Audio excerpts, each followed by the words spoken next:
हाँ जी, so very good morning. So we are continuing with our previous topic that was res judicata.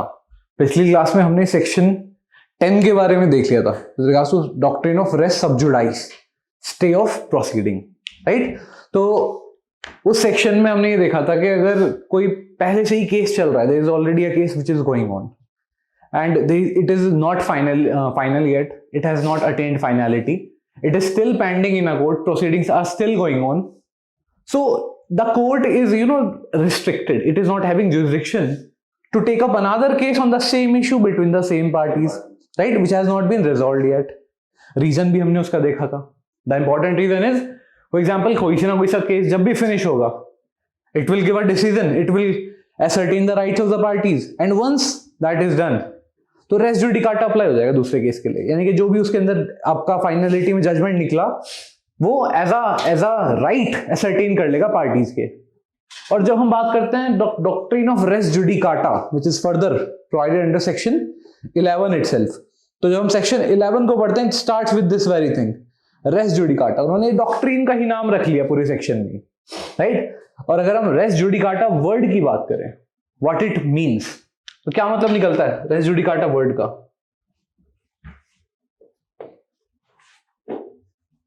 Race जुडी काटा क्या मतलब होता है इस शब्द का? जुडिकाटा का मतलब है settled, right? Something that has been settled. When any person approaches a civil court, what is the one thing that is in his mind? क्या रिक्वेस्ट करता है वो कोर्ट से? सेटल्ड हो जाए.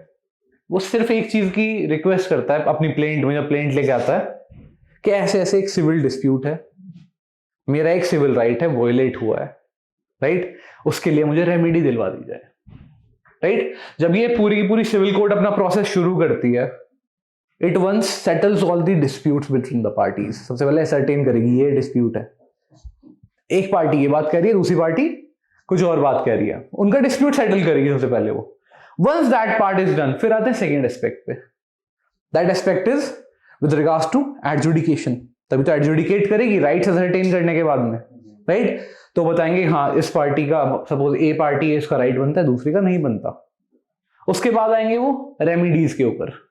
तो जब ये पूरी मेहनत कर ली, राम कथा कर ली, क्या हुआ? Res judicata. The concept of res judicata comes here. It says once something has been settled, because once something has attained finality, civil court finality attain कराती है regarding those disputes. So it also provide, section 11 of the CPC also provides that once it has attained finality, you can not come back to us crying on the same issue, requesting the same relief on that same right, right? So as long as the parties are same, they are having the same title, the previous matter जो institute किया गया था case previously which has now been finalised, the court has heard and finally decided on that matter. It has established the rights of the parties. It has given the remedies. जो remedies नहीं दी गई उनके बारे में भी एक aspect उसमें clear किया गया, भाई ये मना कर दिया, डिनाई कर दी गई है, लेकिन फाइनलिटी तो उनमें भी है, राइट? उसी प्रिंसिपल को फर्दर ऑब्जर्व करते हुए हमने सेक्शन 11 देखा है, right? So even section 11 is red को जॉइंटली विद सेक्शन 9 में भी हम देख रहे थे स्टे ऑफ सूट्स के बारे में. वहां पे 9 में हम देखते हैं विद रिगार्ड्स टू कि क्या क्या जुरिस्डिक्शन है कोर्ट की, right? A civil court will have a jurisdiction in all the civil disputes, all the disputes which are of civil nature, ठीक है? एक्सप्रेस एक्सेप्ट, या तो आपको प्रोहिबिट कर रखा उन्होंने एक्सप्रेसली या फिर इम्प्लाइडली.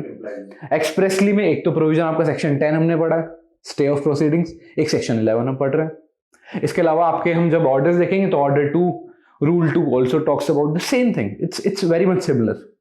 जब बात करते हैं रेस जुडिकाटा, ये रेस्ट्रिक्ट कर रहा है कोर्ट की पावर को कि भैया कोर्ट नहीं ऐसे कुछ भी डिसाइड कर सकती, कोर्ट प्रोसीड नहीं कर सकती, कोर्ट कॉम्पिटेंट नहीं है ऐसे केस को सुनने के लिए, राइट?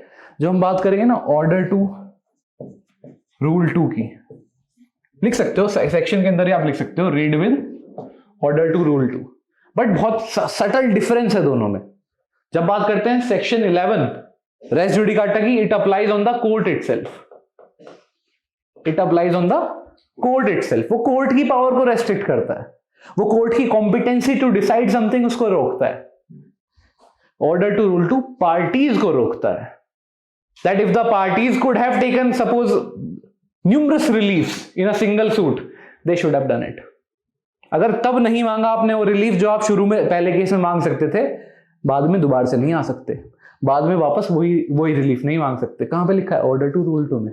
लेकिन एप्लीकेशन दोनों की बहुत अलग है, right? This is on the parties, this restricts the rights of the parties to request the court, this ascertains and limits the power of the court to decide a matter which has once settled, right? जो finality में ले गया। अब पढ़ते हैं section 11 को। So it says no court shall try any suit or issue। देख लो, सबसे पहले आ गया ना no court, यानी कि इसकी एप्लीकेशन ही कोर्ट के ऊपर लगती है।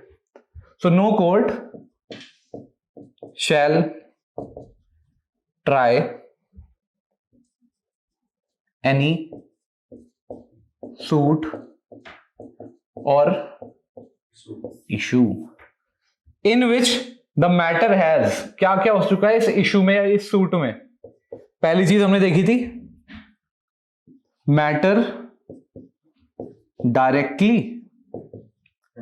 And substantially in issue has already been directly and substantially in issue in former suit। यानी कि जो मैटर अब डायरेक्टली और सब्सटेंशियली इशू के अंदर है एक नए सूट में, वो ऑलरेडी कोर्ट ने पुराने सूट के अंदर डिसाइड कर रखा है।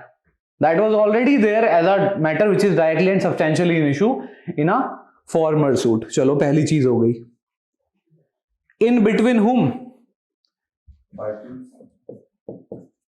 ये तो हो गया क्या? सबसे पहले तो हमने बात करी क्या, what, right? What is the subject matter, इसकी बात कर रहे हैं। तो ऐसे ना डिवाइड कर लिया करो, कोई भी सेक्शन है एक साथ बड़ा सेक्शन दिखता है उसे तोड़ लो।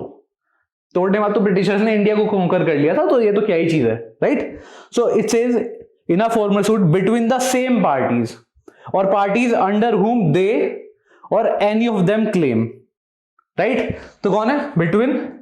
या तो सेम पार्टीज होंगी, खुद वही पार्टीज दोबारा से आ गई, या फिर एनी क्लेमेंट। क्लेमेंट कौन होता है? हो सकता है उनका लीगल रिप्रेजेंटेटिव हो, जो क्लेम ले रहा हो उनके थ्रू लीगल रिप्रेजेंटेटिव हो सकता है, या फिर वही राइट जो मान लो एक लैंडलॉर्ड का राइट होता है पोजेशन का, उसने फर्दर वो किसी को प्रोवाइड कर दिया, उसने अपना जो प्रीमाइस था लीज पे दे दिया, right? So that tenant, whosoever is the tenant afterwards, he is also claiming his right to possession on the basis of the right to possession of the landlord। अगर landlord का possession का right मिटा दिया जाए तो जो ये person आपका टेनेंट है उसका भी मिट जाएगा automatically, right? This tenant is the person who is deriving his right, extracting his right from the landlord. आया समझ में? तो claiming under the person, and then it says same title. Same title का क्या मतलब था? सेम सूट नहीं, पहले भी आपने सेम सूट कहा था। सेम टाइटल, उसकी पोजीशन, उसकी लीगल पोजीशन वही है, राइट? इनिशियली देखे थे हमने, दो केस देखे थे इसमें। शुरू में एक बार क्या था, वो एक तरफ टेनेंट था, एक तरफ लैंडलॉर्ड था। बाद में जो आपका टेनेंट था उसने वो परचेज कर ली प्रॉपर्टी। अब उसकी जो पोजीशन है, लीगल पोजीशन है, वो डिफरेंट हो गई। उसका जो लीगल टाइटल है वो डिफरेंट हो गया। He is no more a tenant, he is no more a lessee. क्या बन गया वो? जिसने एक सेल डीड के अंदर कोई प्रॉपर्टी को परचेज किया है, राइट? वो परचेजर बन गया और दूसरा पर्सन सेलर बन गया। जो पहले थे कौन? लैंडलॉर्ड और टेनेंट। क्या हो गया? टाइटल चेंज हो गया। Title has been changed now. So when even if the matter has been directly substantial in issue earlier former suit, but since the title has changed, right, res judicata will not apply। Another aspect, title change हो गया, title ही change हो गया उनका, right? वो landlord tenant थी, अब वो buyer और परचेजर। एग्जैक्टली, क्योंकि नया उनका एक राइट बन गया ना। राइट का सर्टेनिबिलिटी पहले कैसे होती थी भाई? पहले एज अ टेनेंट क्या क्या राइट मिल सकते हैं? चलो मैक्सिमम से मैक्सिमम पोजेशन का राइट हो जाएगा, possession, right of possession over the property से तो कुछ नहीं है। But when a person buys the property, there are several rights which are attached. For the full enjoyment of that title or the ownership, you have several rights. One of them is possession only. तो पहले possession के बारे में decide हो गया होगा, होता रहे. अब तो ownership के बारे में होना है ना. Another issue is there. आई बात समझ में? तो वहां पे res judicata अप्लाई नहीं होगा. इस तरीके से we have to understand. Then under whom they or any of them claim, litigating under the same title, in a court competent to try such subsequent suit. Court कौन सी होनी चाहिए? Competent to try what? To try subsequent suit. जो नए वाला suit आप डाल रहे हैं, अब जो नया सूट आप इंस्टीट्यूट कर रहे हैं, वो पहली जिसने पहला केस रिजॉल्व किया था, जो एडजुडिकेट किया था, वो इसको भी डिसाइड कर सकती थी. यानी कि आप एक हायर कोर्ट में नहीं गए. You are not going to a higher court which is higher in the hierarchy कि चलो इसके डिसीजन आपको ना पसंद आया, आपको डिसीजन सही नहीं लगता तो आप ऊपर वाली कोर्ट. नहीं, that is not the case. You are still on the same hierarchy. That too asking a court, या तो सेम कोर्ट होती है इसने डिसीजन दिया था, या फिर उसी के सेम पैरेलल में कोई और कोर्ट हो सकती है. मे बी उसका टेरिटोरियल जुरिडिक्शन अलग अलग हो, राइट? बट क्या कॉम्पिटेंसी सेम है. जुरिडिक्शन कोर्ट का उस सब्सिक्वेंट सूट के लिए भी बनता है. चलिए, in a court competent to try such subsequent suit or the suit in which such issue has been substantially raised. चलो, एक नई चीज आई. Issue substantially raised. क्या मतलब हुआ इसमें? या तो कोर्ट कॉम्पिटेंट है, या फिर उस कोर्ट में उस इशू को लाया गया था. चाहे कोर्ट ने अब फेवर में दिया या अगेंस्ट में दिया प्लेंटिफ के, डजंट मैटर, लेकिन वो इशू रेज किया गया था. यानी कि it is with in the cognizance of that court which has decided the prior earlier case. उसको पता है, नॉलेज है, जो सब्सिक्वेंट इशू आप रेज कर रहे हो फर्दर सब्सिक्वेंट सूट में. यस, पहले ये आ चुका है, पहले इशू उठ चुका है एक बार ये, राइट? तो अगर उस कोर्ट की कॉम्पिटेंसी भी है, इशू भी उठ चुका है, तो it could have decided it, right? There is no requirement of instituting a new suit for the same thing. Finally, आगे देखो इसमें, and has been heard. क्या हुआ इस फॉर्मर सूट का? जो आपका फॉर्मर पुराने वाला सूट है, क्या हो चुका है? Has been heard. Heard का मतलब है सुना जा चुका है. आपकी पूरी प्रोसीडिंग्स कंप्लीट हो चुकी हैं, plus finally decided. Finally decided का क्या मतलब है? सुनने के बाद कोर्ट ने डिसीजन दे दिया उसको. जितने भी डिस्प्यूट्स थे उसके ऊपर अब कोई भी आउट ऑफ डाउट नहीं बचता. कोर्ट ने उन चीज को फाइनलाइज कर दिया. फाइनलाइज करने का मतलब यही तो होता है, there is no any particular right which is uncertain right now. Court ने जितने भी मैटर आपके सामने लाए गए थे, जितने भी मैटर वो सेम पार्टीज लेके आई थी, इधर डायरेक्टली और सब्सटेंशियली. डायरेक्टली का मतलब है totally connected, right? Fully connected. Substantially का मतलब क्या था? फंडामेंटल है, fundamentally the same, similar in nature, which ought to have been brought in that capacity, right? वो सभी डिसाइड हो चुके हैं, heard and finally decided. तो ये आपका the principle of res judicata under section 11 itself. ठीक है, अब देख लेते हैं एक्सप्लेनेशंस. यहां तो हमें पता चल गया कि स्कोप कितना है रेस जुडिकाटा का, as simple as that. Now explanations are there to further clarify. कुछ नया रूल नहीं आएगा, उस चीज का एक एक्सपेंशन मान लो कि बस क्लैरिफाई करेंगे किस किस तरीके से रेस जुडिकाटा अप्लाई होता है, या फिर उसकी क्या लिमिटेशन है, या फिर क्या उसका एक आर्टिफिशियल फॉर्म भी है. जैसे हम पढ़ेंगे अभी, जब एक्सप्लेनेशन 4 पढ़ेंगे तब आएगी समझ में हमें. साथ में अपने बैरेट में लिख लेना वहीं पे आप, राइट? जो इंपॉर्टेंट कीवर्ड्स हैं जिनसे वो एस्पेक्ट निकल के आता है, which is constructive res judicata, explanation 4 में. तो बैरेट में नोट डाउन कर लेना आप. नाउ फर्स्ट थिंग, एक्सप्लेनेशन 1 ये बात करता है द एक्सप्रेशन फॉर्मर सूट. तो ये हमें क्लैरिफाई कर देता है कि भैया जो फॉर्मर सूट है वो होता क्या है. It says the expression farmer suit shall denote a suit which has been decided prior to the suit in question, whether or not it was instituted prior thereto. क्या मतलब हुआ? यहां पे उन्होंने क्लैरिफिकेशन करी. फॉर एग्जाम्पल 2 सूट है, एक तो 1 जनवरी को इंस्टीट्यूट हुआ, ठीक है, और एक दूसरा सूट था वो हो गया आपका 5 जनवरी को इंस्टीट्यूट। दोनों की प्रोसीडिंग चली,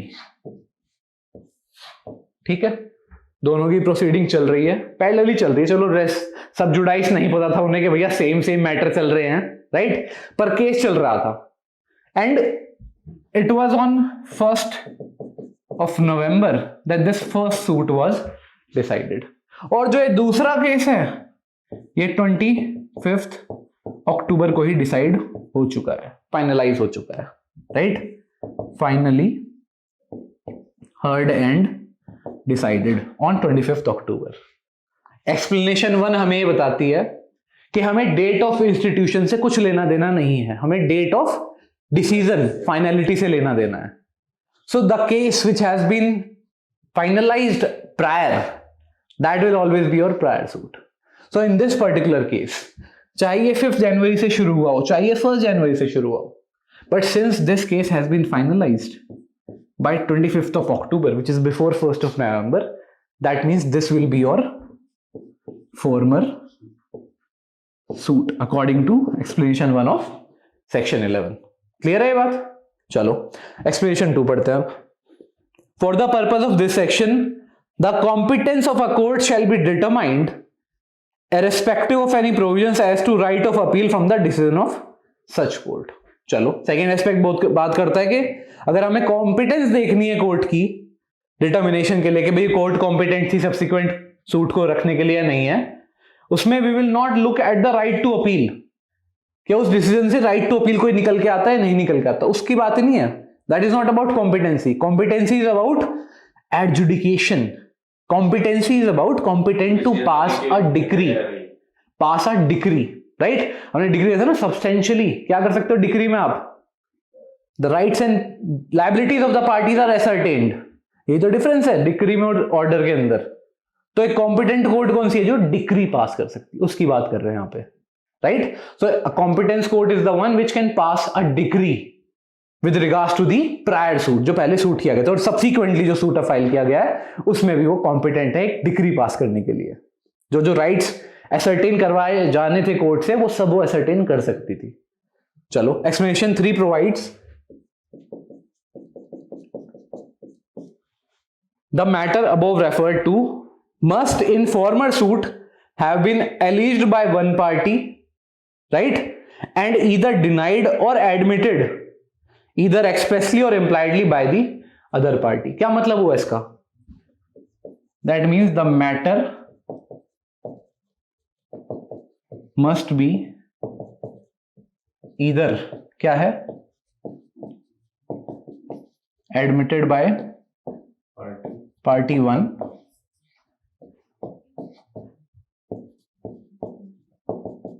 एडमिटेड बाय पार्टी 2। भाई उसने बोला कि ये घर पर्सन एस का है, उसने ये घर विल के अंदर प्रोवाइड किया था, लेकिन ये बात कि ये घर एस का था पहले, राइट, दूसरी पार्टी ने एक्सेप्ट किया कि हाँ एस का ही घर था पहले और उसने मुझे सेल किया है। लेकिन जो इतनी बात है कि हाँ कि हमसे पहले ये घर एस का था, वो तो एडमिट हो चुका है ना। तो regarding that admitted by party it can be done in 2 ways, इधर एक्सप्रेसली, इंप्लाइडली कैसे होगा, याद है बताया था, जब आप रिटर्न स्टेटमेंट फाइल करते हो as a defendant, what is the important thing about written statement, some allegation which has been put forward by the plaintiff in his plaint, if you forget to deny them, क्या मान लिया जाएगा, that you have impliedly accepted the same. आई बात समझ में? आप उनको मान रहे हो कि हाँ जो हमारे पास एलिगेशंस है वो ठीक हाँ, कि अगर आपने डिनाई नहीं किया तो 2 ऑप्शन है सिर्फ, या तो सीधा डिनाई कर दो and if you stay silent on them that means you have impliedly admitted the same. चलो पहले तो ये सिचुएशन हो सकती है, दूसरी क्या हो सकती है, डिनाइड बाय पार्टी 2। चलो डिनाई होने के बाद क्या होगा, अगर डिनाई किया गया तो क्या बन जाएगा, वो फैक्ट इन इशू बन जाएगा एक, भाई one party is claiming something else, other party is claiming the opposite of the same. चलो फैक्ट इन इशू बन गया, उसके बाद कोर्ट को क्या करना पड़ेगा, डिसाइड करना पड़ेगा ना एडजुडिकेट करना पड़ेगा. That means the matter will still be heard and finally decided. बात आ रही है समझ में? So this is about explanation 3. Now coming towards explanation 4. Very important, very vital. साथ में लिख लो इसके, constructive res judicata. Constructive word का ही क्या मतलब होता है? Artificial. It is a formation of the law. It is a creation of the law. जो हमने अभी रिक्वायरमेंट देखी थी रेस जुडिकाटा के अंदर होनी चाहिए कि क्या होना चाहिए? एक मैटर रेज किया गया है सेम पार्टीज के बीच में, राइट? एक ऐसा मैटर जो पार्टीज दोनों डिस्प्यूटेड हैं, कोर्ट ने उनके ऊपर एडजुडिकेट करा है, वो उसके ऊपर रेस जुडिकाटा लगता है. Explanation 4 takes it further up a notch. It says any matter which might and ought to have been made a ground of defense or attack. क्या मतलब हुआ यहां पे? It says any matter which might and ought to. यहां से आता है constructive part. Construction यहां पे आती है व्हेन इट सेज माइट, किया जा सकता था, मानना, राइट? वो matter, any matter which might or ought to have been made a ground of defence, यानी कि it could have been raised either by the plaintiff or the defendant. By the plaint in his plaint, उसमें करना चाहिए था उसे. By the defendant in his written statement, he should have raised this point. उसको एक contention raise करनी चाहिए थी, right? Ground of defence or attack in a former suit, अपने पुराने वाले सूट में. Might and ought to have been made a ground in a former suit, पुराने वाले सूट में करनी चाहिए थी. Shall be deemed to have been made a matter directly and substantially in issue in such suit. क्या बोला गया यहां पे? रेस जुडिकाटा के लिए हम जब से क्या बोल रहे थे कि डायरेक्टली सब्सटेंशियल इन इशू होना चाहिए. यहां पे क्या हुआ? डीम्ड. डीम्ड वर्ड लिखा ना, deeming provision. Deemed to have been direct and substantially in issue in the former suit. कि कोई ऐसी कंटेंशन है जो आप उस समय पे रेज कर सकते थे. That could have been one of your ground of either attack or defence, but you didn't at that time. वहां पे आपने वो इस्तेमाल नहीं करी, राइट? तो एक्सप्लेनेशन 4 कहती है कि हम डीम कर लेंगे, we will make it a presumption of law, we will make an artificial res judicata. That means you will be stopped from bringing the same issue which you ought to have made, which you might have made in the earlier former suit, but you didn't. अब subsequent suit में हम वो ground of attack और ground of defense अब नहीं लाने देंगे आपको. You will be restricted. ऐसा क्यों किया गया है? बताया था ना मैंने कि भाई जब हम कोई गलती कर देते हैं, एक बार मान लो किसी से लड़ाई होती है, झगड़ा हो जाता है, कोई बात हो जाती है, फिर रात को जाके जो सोच रहे होते हैं क्या क्या हुआ, यार ऐसे बोल देता, ऐसे कर देता, ऐसे थोड़ा चेंज कर लेता, मेरे फायदे की बात हो जाती. वही चीज यहां पे है. आपने केस फाइल कर दिया, केस लड़ लिया, अब लग रहा है भाई ऐसे कर सकता था, थोड़ा बेटर ग्राउंड मिलता, थोड़ी बेटर तरीके से अपना केस प्रोसीड कर सकता था, राइट मेरे को मिल जाते फिर, right? I could have von if I change this. बात यहीं पे आती है. कोर्ट बोलेगी नहीं, ऐसे तो आप मल्टीप्लिसिटी सूट्स ला सकते हो भैया, पहले किसी और ग्राउंड पे करा, अब थोड़ा सा ग्राउंड चेंज करके फिर से वही राइट मांग रहे हो आप. सूट वही है, पार्टीज वही है, टाइटल वही है, सब्सटेंशियली हर्ड नहीं हो पाया मैटर क्योंकि उस टाइम आपने रेज नहीं किया था, but you could have done it, right? बाद में ध्यान आया ना कि प्लेंट के अंदर इस तरीके से प्लेंट को आप इंस्टीट्यूट कर सकते थे जो कि बेटर ग्राउंड ऑफ डिफेंस या अटैक हो सकता था, राइट? अब कोर्ट कहती है एक्सप्लेनेशन 4 के through, CPC says now you cannot bring it because a constructive res judicata, constructive form, artificial form of res judicata will be applied on the same matter, right? कि अब नहीं लेके आ सकते उस इशू को, आप सेम दोबारा से इशू को रेज नहीं कर सकते जो आप पहले या तो might or ought to have made as a ground of defense or attack. Now explanation 5, It further provides any relief claimed in the plaint which is not expressly granted by the decree. अब for example यहां पे ए है, ए ने B के against में possession के लिए civil suit file कर दिया, पोजेशन ऑफ मान लो एक्स प्रॉपर्टी है, उसके लिए कर दिया। उसने ए ने सिविल सूट के अंदर सिविल कोर्ट से रेमेडीज मांगी।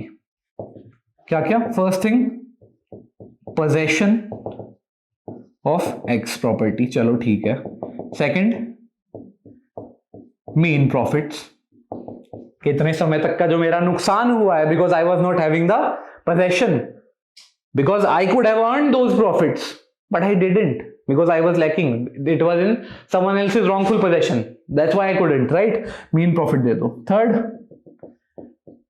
इंटरेस्ट प्रोवाइड कर दो, interest on these mean profits. चलो फोर्थ मेंटल एगोनी,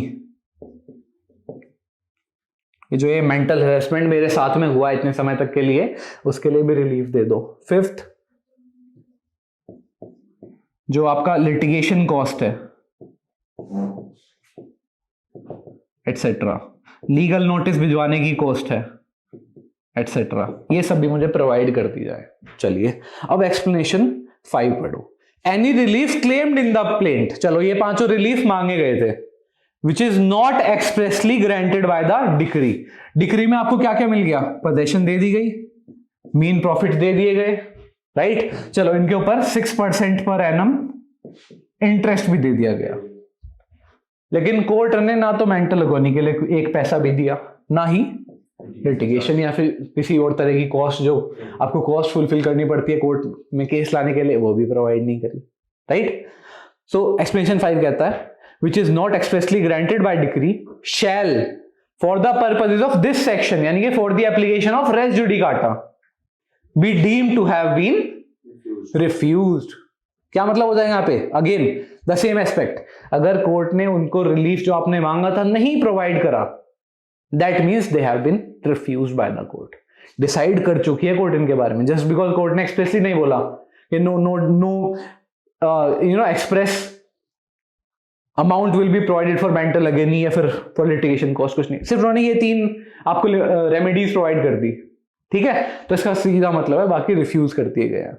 और इसका दूसरा मतलब आता है जब एक्सप्लेनेशन 5 पढ़ते हैं कि बाद में एक और केस फाइल नहीं कर सकते आप asking for the remedy of any compensation for mental agony, any damages for litigation cost, litigation जो लीगल नोटिस भेजा उन सब के लिए मुझे कुछ ना कुछ पैसे प्रोवाइड कर दो कॉम्पनसेशन में, फिर नहीं कर सकते, that is also restricted. So this is your explanation 5।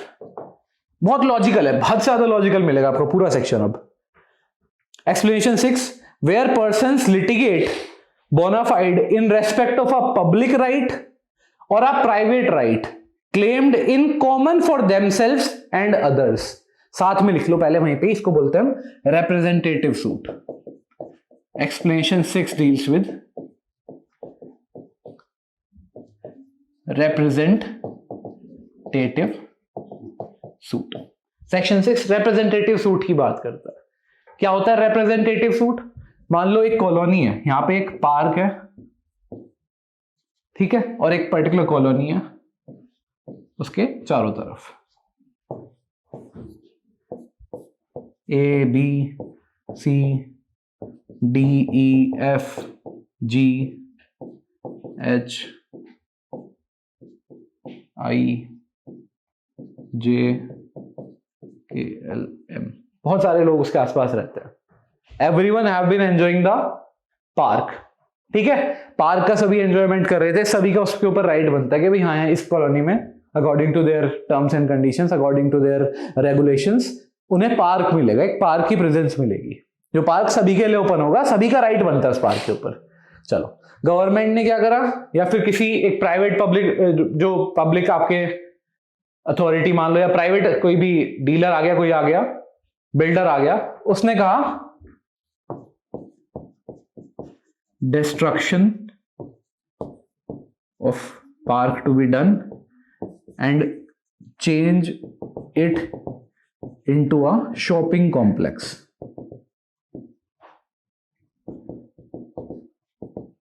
कि भैया हम तो इसको तोड़ेंगे और शॉपिंग कॉम्प्लेक्स बनाएंगे यहाँ पे। भाई सभी दो लोगों को दिक्कत हो गई, उनका राइट था ना वहां पे पार्क के एंजॉयमेंट करने का, तो सभी के राइट्स वोलेट होने लगे अगर ये कंस्ट्रक्शन हो जाए तो क्या करता है ए, बाकी सबको इकट्ठा करता है, एकजुट करता है कि भैया चलो हम सारे केस फाइल करते हैं against this shopping complex construction. पहुंच गए सिविल केस के अंदर, सिविल कोर्ट के अंदर। ML और के थे, इन तीनों ने मना कर दिया। हो सकता है थोड़े बहुत पैसे खा रखे हो इन्होंने, शॉपिंग कॉम्प्लेक्स में एक दो दुकानें नहीं मिल जाएगी, इन्होंने मना कर दिया कि नहीं हम नहीं आ रहे, राइट। सो ए से लेके आपकी जितने भी जे तक हैं, they all filed a suit in the court itself कि भैया इस कंस्ट्रक्शन को रोक दिया जाए। अब पढ़ते हैं, ये तो होता है एक representative suit. Even if here the parties were A to J, right, सिर्फ A से J तक है parties, but what they are representing, they are representing the rights of the entire community, they are representing the rights of A to M। सभी के rights को ये represent कर रहे हैं, they are merely as an agent, acting as an agent. तो यहां पे चाहे KLM ने पार्टिसिपेट नहीं करा है सूट के अंदर, right, initially they are still being represented in this particular suit. तो ये रिप्रेजेंटेशन हो गई यहां पे उनकी, इसलिए उसे रिप्रेजेंटेटिव सूट बोलते हैं। इसमें आप समझ सकते हो द कॉन्सेप्ट ऑफ PIL, आपने सुना होगा, पब्लिक इंटरेस्ट लिटिगेशन। क्या होता है वो भी तो ये होता है कि क्योंकि पब्लिक का कोई राइट इन्वॉल्व है, अब पूरी पब्लिक को तो उठा के आप नहीं लाएंगे या उनसे रिक्वेस्ट नहीं करेंगे आप सभी इस केस के अंदर आए, तो उनको रिप्रेजेंट करते हुए चंद कुछ लोग होंगे, कुछ एक्टिविस्ट होंगे या कोई ऑर्गेनाइजेशन होगी, कोई NGO होगी, जो उन सभी लोगों को रिप्रेजेंट करते हुए कोर्ट में आपके राइट के हक में एक केस दायर करती है, right. So that is your representative suit. So in this case here PIL, public interest litigation, उसकी भी बात हो रही है यहीं पे अभी in this explanation. So when we read explanation number 6, it talks about representative suit. It says where persons litigate bona fide in respect of a public right और of a private right। चलो चाहे public right के लिए कर रहे हो, जैसे public litigation हो गया, पब्लिक इंटरेस्ट लिटिगेशन हो गया, या फिर प्राइवेट, जैसे इस केस में हमारे प्राइवेट है, राइट। सो जितने भी पर्सन है whosoever are claiming in common for themselves as well as others who are not party to the suit, और भी देना यहाँ पे ML के और भी हो सकते हैं, इनके परिवार वाले हो सकते हैं, सब हो सकते हैं, they were not party but they are also fighting for their rights। all persons, तो नेक्स्ट पार्ट आता है इसमें, उसका इंप्लीकेशन क्या है रेस जुडिकाटा के अंदर। all persons interested in such right, कौन कौन हो गए ऑल पर्सन्स, ये सभी लोग A से M तक, चाहे केस फाइल किया हुआ A से J ने, लेकिन जितने भी लोग उसका जिनका भी राइट के लिए वो लड़ रहे हैं, रिप्रेजेंट कर रहे हैं, all such persons interested in such right for the purpose of the implementation of the doctrine of res judicata be deemed to claim under the person so litigating. तो क्या मान लिया जाएगा, as if everyone is fighting here. इसका मतलब ये है कि मान लो अगर ये केस हार गए, उसके बाद LMN जो है, इन तीनों ने कहा हम भी केस फाइल करेंगे, भैया तुम अपना केस आ रहे हो ना, हम भी देखते हैं स्पार्क के राइट के बारे में। तो कोर्ट क्या करेगी कि नहीं रुक जाइए, because your interest has already been litigated by someone else in a representative suit, therefore you will be stopped from reaching the court to get any sort of remedy, and here the court will be stopped to try such suit or issue। Party थे या नहीं थे वो बात अलग, party थे या नहीं थे बात अलग है, रिप्रेजेंटेशन आपकी थी या नहीं थी, that is very important, right. And another thing that is important is the word bona fide. Bona fide representation होनी चाहिए। कैसे होती है बोनाफाइड रिप्रेजेंटेशन, या आपको समझाता हूं मेलाफाइड क्या होती है, मेल इंटेंशन के साथ में रिप्रेजेंटेशन। मैंने बताया था KLM शायद शॉपिंग कॉम्प्लेक्स वाले से मिले हुए हो, उन्होंने सबको कहा भैया तुम्हारी तो जॉब है, नौकरी है, तुम क्यों दुखी हो रहे हो, हम बिजनेस वाले, हमारे पास टाइम है इतना, हम फाइल करते हैं ना एक case against this particular builder, और उन्होंने एक बोगस केस उस बिल्डर के अगेंस्ट में फाइल कर दिया, right, representing everyone round there. उन्होंने प्लेंट अपनी इस तरीके से क्रिएट करी कि उसका राइट कभी असरटेन हो ही नहीं पाए, कि उनको कभी कोई रेमेडी जो आस्क कर रहे हैं कोर्ट से मिल ही ना पाए। उन्होंने बहुत गलत तरीके से वो केस को लड़ा, जानबूझ के, क्या करते हुए कि वो हार जाएं केस, राइट, क्योंकि वो मिले हुए थे शॉपिंग कॉम्प्लेक्स वाले से। क्या हुआ यहाँ पे, they have not bona fidely represented everyone. Bona fide का मतलब होता है विदाउट एनी मैल इंटेंशन। यहाँ पे उनकी एक मैल इंटेंशन थी, they were already associated with the shopping complex management. That's why they sought कि चलो सबके राइट्स को पहले हटा दिया जाए। वहां पे आपका रेस जुडिकाटा अप्लाई नहीं होगा। It is only when the representation was bona fide without any malintention, only there the rule of res judicata in terms of representative suit या public interest litigation में apply होता है। So this is under your section 11 explanation number 6। चलिए अब explanation number 7 पढ़ लेते हैं। कुछ नया तो नहीं है इसमें, देखो जो हमने ऊपर अभी रूल पढ़ा था, पूरे सेक्शन 11 में पढ़ा था, उसी को ही एक्सप्लेन किया जा रहा है फर्दर, कि अगर ऐसी सिचुएशन हो गई, थोड़ा सा चेंज आ गया, क्योंकि प्रोसीजरल लॉ है ना, it has to deal with several procedures, several mishappening, several circumstances. Explanation 7, the provisions of this section shall apply to a proceeding for the execution of a decree and references in this section to any suit, issues or former suit shall be construed as references etc. to a proceeding for the execution of decree। तो किसके बारे में बात कर रहे हैं यहाँ पे, एग्जीक्यूशन डिक्री, कि अगर कोई एग्जीक्यूशन डिक्री है, राइट, उस पे भी रेस जुडिकाटा अप्लाई होता है। एग्जीक्यूशन क्या होता है, एग्जीक्यूट कराना, डिसीजन दे दिया कोर्ट ने पहले जजमेंट दिया, उसके बाद में डिक्री पास करी, उसके बाद क्या कराएंगे, उसका प्रैक्टिकल इंप्लीमेंटेशन कराएंगे। ऑर्डर 21 के अंदर है execution of a decree, right. Order 20 में पहले जजमेंट और डिक्री दी जाती है, उसके बाद में एग्जीक्यूशन होता है उस डिक्री का, the practical implementation of achievement of those remedies which have been provided in the particular decree, वो किया जाएगा ना अब। तो res judicata applies on execution decree as well. बार बार एग्जीक्यूट थोड़ा ही करा सकते हैं वही सेम राइट जो कोर्ट ने एक बार असरटेन कर दिए हैं, right. Then explanation 8 provides for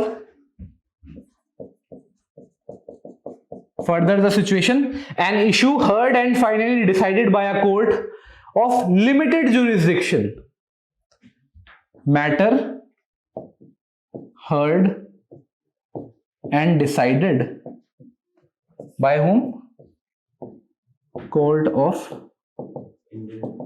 limited jurisdiction। Limited कैसे हो सकता है भाई, हो सकता है पेक्यूनरी मैटर्स में लिमिटेड हो सकता है आपका सब्जेक्ट मैटर के थ्रू लिमिटेड हो। हमने देखा ना जुरिस्डिक्शन के टाइप्स होते हैं, सब्जेक्ट मैटर के थ्रू पेक्यूनरी हो सकता है, और भी सारे और भी किसी टाइप में। तो किसी न किसी से लिमिटेड था वो, किसी एस्पेक्ट में हो सकता है, पेक्यूनरी एस्पेक्ट में, कि भाई 10 लाख तक के मैटर आएंगे, उसके ऊपर के नहीं आ सकते। चलिए, competent to decide such issue, an issue heard and finally decide by a court of limited jurisdiction, चाहे लिमिटेड जुरिस्डिक्शन की हो, लेकिन क्या होनी चाहिए, कॉम्पिटेंट होनी चाहिए थी। लेकिन पुराने केस में, फॉर्मर सूट में कॉम्पिटेंट हो, चाहे लिमिटेड जुरिस्डिक्शन की हो। लिमिटेड जुरिस्डिक्शन किस किस का होता है अंडर सीपीसी, डिस्ट्रिक्ट कोर्ट का और हाई कोर्ट का, इन दोनों का ही होता है। और सबके तो लिमिटेड जुरिस्डिक्शन है, किसी ना किसी तरीके से लिमिटेड होंगे, बाकी के नहीं होते, है ना, पेक्यूनरी टर्म्स में। चलो, so shall operate as res judicata in a subsequent suit, notwithstanding that such court of limited jurisdiction was not competent to try such subsequent suit in such issues which have been subsequently raised। क्या बोला जा रहा है यहां पे, कि इससे फर्क नहीं पड़ता कि जो ये अब कोर्ट है, जो ये पहले वाली हमारी लिमिटेड जुरिस्डिक्शन की कोर्ट थी, वो एक सबसीक्वेंट सूट जो फाइल किया जा रहा है, सबसीक्वेंट सूट जो फाइल किया जा रहा है, उसमें कुछ नए ग्राउंड्स फाइल किए जा रहे हैं which were not there earlier, which could have been raised there, but which were not raised there, and if they were raised, then the court will not be competent anymore. अगर वो ground उस time पे raise किए जाते उससे भी फर्क नहीं पड़ता। क्यों? जब तक कि जो ग्राउंड्स रेज किए गए थे they have been heard and finally decided by that court, and because it was very much competent to decide them. So this explains the very inherent application of the doctrine of res judicata, right? इसके अलावा हमने जब starting करी थी res judicata topic के बारे में तो देखा था इन बिटवीन को डिफेंडेंट्स, तब कैसे इसकी एप्लीकेशन है, इन रिट पेटिशंस, रिट जुरिडिक्शन में कैसी इसकी एप्लीकेशन होती है, या फिर इन बिटवीन को प्लेंटिफ्स, प्लेंटिफ्स के बीच में आपस में राइट्स के ऊपर लड़ाई हो जाए कोई, भाई उन्होंने ए बी सी 3 लोग हैं, कोपार्स मेरी प्रॉपर्टी है, उसके ऊपर अभी डिस्प्यूट चल रहा है और किसी और ने कब्जा कर लिया उसके ऊपर, एक डी पर्सन आया, इन तीनों का झगड़ा देख के ट्रेसपास करके पूरी प्रॉपर्टी कब्जे में ले ली, राइट? अब इन्होंने पहले कोर्ट के अंदर फाइल करा, भैया दिलवाओ प्रॉपर्टी वापस, कितनी कितनी, जितना हमारा शेयर है। पहले क्या डिसाइड किया जाएगा, कितना आपका शेयर है। क्या हो गया, एक जो आपके को प्लेंटिफ्स हैं उन सभी के राइट्स को एसरटेन करा जाएगा ना पहले, अगर वो एसरटेन किया गया तो it will apply as res judicata afterwards. If that issue has not been resolved, उन तीनों ने कहा नहीं कोपार्ट्स मेरी प्रॉपर्टी है सारी की सारी, हम तीनों की मिला के जॉइंट प्रॉपर्टी है और हमें जॉइंट पोजेशन वापस चाहिए, राइट? यहां पे कोर्ट ने भी उन तीनों के राइट्स को एसरटेन नहीं करा कितने कितने शेयर बनते हैं उनके, लेकिन उन्होंने क्या कहा कि ठीक है हमें तो जॉइंट प्रॉपर्टी वापस चाहिए, पोजीशन दिलवा देगी। यहां पे they have not decided regarding the rights of the particular plaintiff, it will not operate as res judicata afterwards. बाद में अगर वो फाइल करेंगे कि भैया हमें इतना शेयर चाहिए तो कर सकते हैं, लेकिन अगर कोर्ट ने शुरू में डिसाइड कर दिया ये चीज इस पार्टी का इतना शेयर बैठेगा, इसका इतना शेयर, इसका इतना शेयर, और इन तीनों को रेस्पेक्टिव शेयर्स में पोजीशन वापस कर दी गई, ठीक है, उस सिचुएशन में it will operate as a res judicata. So this is the aspect of res judicata under section 11 itself.